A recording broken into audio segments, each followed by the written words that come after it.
नमस्कार साथियों, स्वागत है आपका संत कृपा बायोलॉजी क्लासेस में। रीट लेवल 2 साइंस के जो मॉडल पेपर हैं वो अपन ने शुरू कर रखे हैं और उसी क्रम में अपना जो 12वां मॉडल पेपर है, अगर आज टॉपिक वाइज देखना चाहते हैं तो 9, 10, 11 मॉडल पेपर आपके काम के होंगे। 9वें से आप शुरू कर सकते हैं। 12वां मॉडल पेपर है, टॉपिक का नाम है पादपों में पोषण। न्यूट्रिशन को आपके सिलेबस में दोनों जगह दे रखा है, एक पादपों में पोषण भी दे रखा है और एक आपके जो है जंतुओं में पोषण भी दे रखा है। तो अपन पादपों में पोषण के लिए जो बुक है वो काम में लेंगे। RBSc क्लास 6 है, उसका सेकंड चैप्टर है, और NCERT क्लास 7 है, उसका फर्स्ट चैप्टर है। ये दो काम आएंगे यहाँ पर।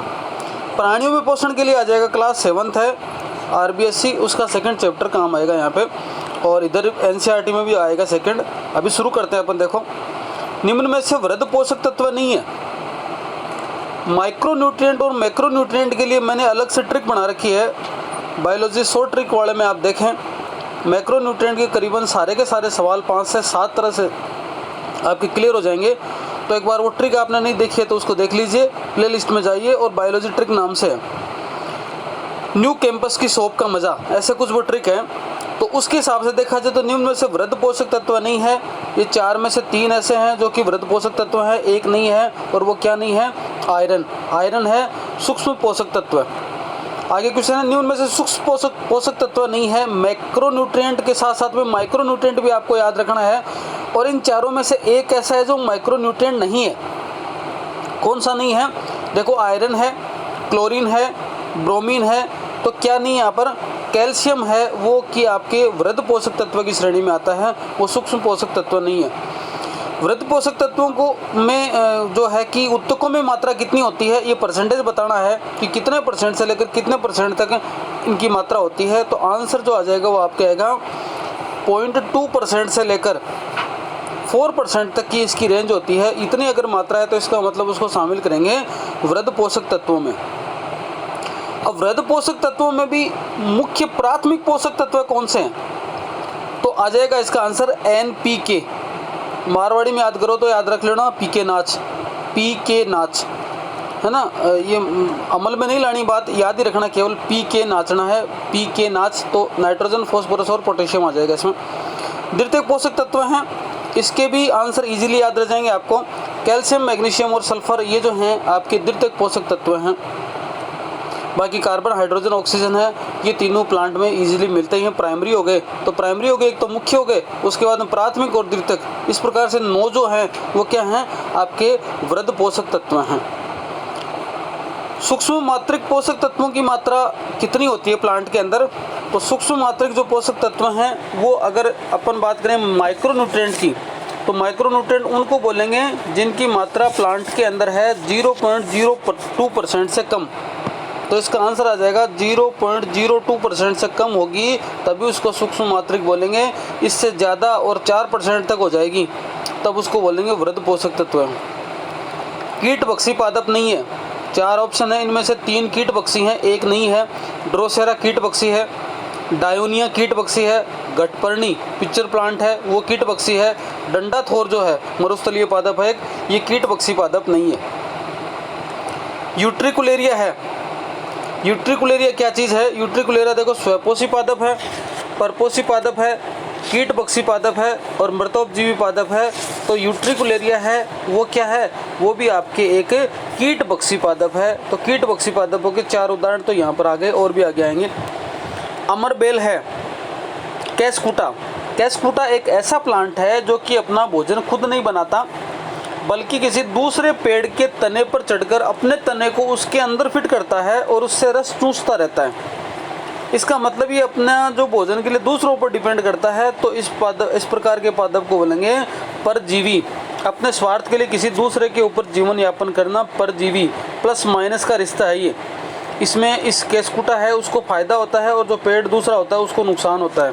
ये इस प्रकार का जीवन है। गटपर्णी पादप के संबंध में क्या सत्य कथन है? अभी देखा, गटपर्णी एक जो है कीट बक्सी पादप है और ये गटपर्णी है, इसके संदर्भ में क्या बात सत्य है ये बतानी है आपको। ये दलदली क्षेत्रों में पाए जाते हैं, बिल्कुल। गटपर्णी पादप हैं वो ऐसे स्थान पर पाए जाते हैं जहाँ पर दलदल होता है। इन क्षेत्रों में नाइट्रोजन की मात्रा कम पाई जाती है बिल्कुल दलदली क्षेत्रों में नाइट्रोजन की मात्रा कम होती है। ये नाइट्रोजन की पूर्ति कीटों से करती हैं। कीटों का भक्षण इसीलिए करती हैं कि कीटों को जब खाएंगी तो वहाँ से उनको नाइट्रोजन मिल जाएगा, क्योंकि उनकी बॉडी में प्रोटीन की मात्रा होगी, प्रोटीन को तोड़ा जाएगा तो नाइट्रोजन मिलती है, इसलिए ये पूर्ति नाइट्रोजन की कीटों से कर लेती हैं।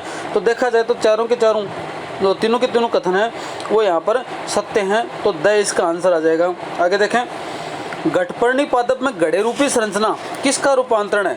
तो घटपर्णी पादप बोल दिया, इसमें गड़ेनुमा संरचना बन जाती है। वो किसके कारण से बनी? जड़ से बनी, तने से बनी, आपके पत्ती से बनी और पुष्प से बनी। ये पत्ती का रूपांतरण है। लीफ हैं वो मुड़कर किसका निर्माण कर लेती हैं? गड़े जैसी संरचना बना लेती हैं, इसलिए इसको बोलते हैं घटपर्णी पादप। मृतोपजीवी पादप के संदर्भ में क्या सत्य कथन है? डेट्रिटिस प्लांट हैं जो मृत कार्बनिक पदार्थों को अपना फूड बनाते हैं, उसके संदर्भ में सत्य कथन क्या है? इन जीवों में क्लोरोफिल कम पाया जाता है। बिल्कुल सत्य बात है। ये पादप रक्त स्रावित करते हैं। ये पढ़ें आप, ये जीवित और मृत दोनों से भोजन प्राप्त करते हैं और जीवित से ये अवशोषण विधि से भोजन लेते हैं। इनमें से 3 कथन हैं वो गलत हैं, एक सत्य है और सत्य कथन केवल एक है। ये पादप पाचक रस स्रावित करते हैं। जीवों में क्लोरोफिल कम पाया जाता है, ये बात गलत है। क्लोरोफिल कम नहीं, क्लोरोफिल होता ही नहीं है। ये जीवित और मृत दोनों से भोजन लेते हैं, ये बात गलत है। जीवित से भोजन नहीं लेते, केवल किससे लेते हैं? मृत से लेते हैं। और जीवित से ये अवशोषण विधि से भोजन लेते हैं। अवशोषण विधि से भोजन तो लेते हैं लेकिन लेते मृत जो जीव हैं उनके द्वारा हैं, सड़े गले पदार्थ हैं उनके द्वारा अपना भोजन लेते हैं। तो यहाँ पर ब आंसर है वो इसका आंसर सही हो जाएगा। असत्य कथन को पहचानना है। मोनोट्रापा एक अपुष्पी पादप है। मोनोट्रापा एक पुष्पी पादप है। म्यूकर एगेरिकस कवक के उदाहरण है और मोनोट्रापा मृतोपजीवी पादप है। इनमें से एक ही कथन गलत है और वो क्या है कि मोनोट्रापा एक पुष्पी पादप है। और इसमें ये पहला कथन गलत हो जाएगा। पुष्पी पादप तो है, ये कवक हैं और ये मोनोट्रापा मृतोपजीवी भी है। तो 3 बातें तो सही हैं, लेकिन एक बात गलत है कि अपुष्पी पादप है ये, जबकि पुष्पी पादप अपुष्पी पादप है, ये बात गलत है क्या? ये पुष्पी पादप है। आगे देखें, लाइकेन के संदर्भ में क्या सत्य कथन है? लाइकेन शैवाल व कवक का सहजीवी संबंध है। बिल्कुल, शैवाल और कवक आपस में जब सहजीवन दर्शाते हैं तो उसको लाइकेन बोलते हैं। सहजीवन का मतलब प्लस प्लस, दोनों को एक दूसरे से फायदा होता है। शैवाल भोजन बनाता है, बिल्कुल शैवाल भोजन बनाकर किसको देगा? कवक को देगा। और कवक बदले में क्या देगा शैवाल को? जल व पोषक तत्व उपलब्ध करवाता है। इसका मतलब द इसका आ जाएगा सभी कथन सत्य हैं। आगे एक समीकरण दे रखा है, देखो CO2 प्लस खालिस्तान छोड़ रखा है। सनलाइट और क्लोरोफिल की उपस्थिति में कार्बोहाइड्रेट ऑक्सीजन का निर्माण हो रहा है। इसमें ऑप्शन 1 है वो थोड़ा मिसप्रिंट है, आप उस पर H2O कर लेना। अब इसका आंसर बताना। H2O नाइट्रोजन, CO3 और O3, बिल्कुल उसका आंसर अब तो क्लियर हो जाएगा, वाटर है। तो कार्बन डाइऑक्साइड प्लस जल दोनों मिलकर सनलाइट और क्लोरोफिल की उपस्थिति में फोटोसिंथेसिस की क्रिया के द्वारा कार्बोहाइड्रेट प्लस ऑक्सीजन का निर्माण करते हैं। अब यहाँ पर CO2 किसका निर्माण करेगा? CO2 निर्माण करेगा कार्बोहाइड्रेट का, और वाटर किसका निर्माण करेगा? ऑक्सीजन का निर्माण करते हैं। निम्न में से कीट पक्षी पादप समूह है। अब देखो फिर से कीट पक्षी वाला आ गया। संड्यू, वीनस फ्लाईट्रैप, घटपर्णी, ड्रोसेरा, डायोनिया, संड्यू। इसका मतलब ये सारे के सारे जो हैं वो हैं कीट पक्षी। 4 कीट पक्षी अभी पहले देखे थे आपने। ड्रोसेरा है, डायोनिया है, यूट्रिकुलेरिया और घटपर्णी। 2 और याद रखना, संड्यू और वीनस फ्लाईट्रैप। ये छहों के छहों क्या हैं? आपके कीट पक्षी पादप है। ये बढ़िया क्वेश्चन बन सकता है। कवकों के लिए क्या सत्य बात है? फंजाई, कवकों के बीजाणु वायु में होते हैं। देखो, कवकों को जनन करने के लिए जो प्रक्रिया होती है उसके हिसाब से देखा जाए तो जैसे ही कवक हैं उनके कुछ स्पोर लाइक स्ट्रक्चर बनती हैं और वो एनवायरनमेंट में होती हैं, वातावरण में घूमती रहती हैं। बीजाणु नमी पाकर अंकुरित हो जाते हैं। जैसे अपन ने अचार है, अचार को छोड़ दिया खुला और उसमें अगर तेल की मात्रा नहीं है और बाहर कवक की मात्रा घूम रही है, स्पोर घूम रहे हैं, तो अगर वहाँ पर नमी मिलेगी और नमी के कारण से उसके साथ रिएक्शन करके, जैसे रोटी भी अपन ने छोड़ दी तो वो कुछ समय बाद उसमें फंगस लग जाती है, क्योंकि रोटी में नमी है और एनवायरनमेंट में क्या मौजूद है? विषाणु, आपके बीजाणु मौजूद हैं। किसके? कवक के। ये दोनों मिलकर क्या हो जाते हैं? अंकुरित हो जाते हैं और जो है फंगस है वो अवशोषण विधि से इनसे अपना भोजन लेता रहता है।